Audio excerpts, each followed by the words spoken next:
So how would you describe the kind of the current state of sales and rentals 2 days after this historic mayoral race in New York City? We're having a good fall so far. The rental market typically shifts down in the fall after a very busy spring and summertime when new hires and students and people like that are all moving around. The busiest time for rentals is the summer, and then the fall sales market tends to start right after religious holidays are completed, and it runs right up until about Christmas time. So we're in Got the it. middle of the best fall sales market that we've had now in 3 years. Wow. In Well, it's 2022, the Fed started raising interest rates, and by the fall of 2023, it was very hard to sell anything because rates were high, and we were flirting high sixes, low 7% mortgage rates just 18 months after many people were able to get mortgages for below 3%. And that had a very chilling effect on the sales market in New York City for years. So we're 43, 44 months now after those rates started to escalate, and they've come back down. They're still not below six a lot of times, but we're in the low sixes now.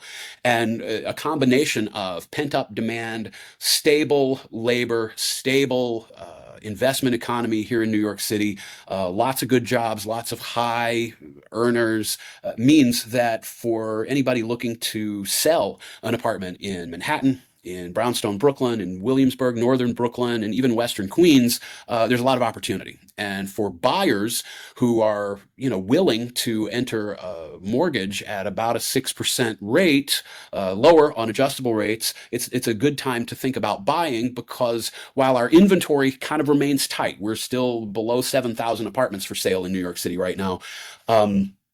There are opportunities because it's taken a while to sell some properties. So the whole like East Side corridor between I say Kips Bay and maybe Sutton Place is on sale right now. Mhm. There are great opportunities to buy co-ops in that district because there's some tired listings. There's some things that have sat on the market a while. As we all know, time on market tends to devalue price a little bit, and there's some price vulnerability there. And we're seeing buyers really take into account the fact that this area of Manhattan has been a little less expensive for a couple of years going, and that has drawn in some younger buyers and younger renters, and it's changed the culture in that area so that it's no longer sort of a sleepy corridor along the east side of Manhattan. It's actually kind of a happening place with cafe culture and lots of good retail and restaurants, and people are buying there once again at a lower level than they're buying in most other places of prime New York City. So it's a good time to be a buyer. It's not a bad time to be a seller because you don't have much competition, and there's finally enough action going on that it feels like it feels like there's momentum again for the first time in a few years.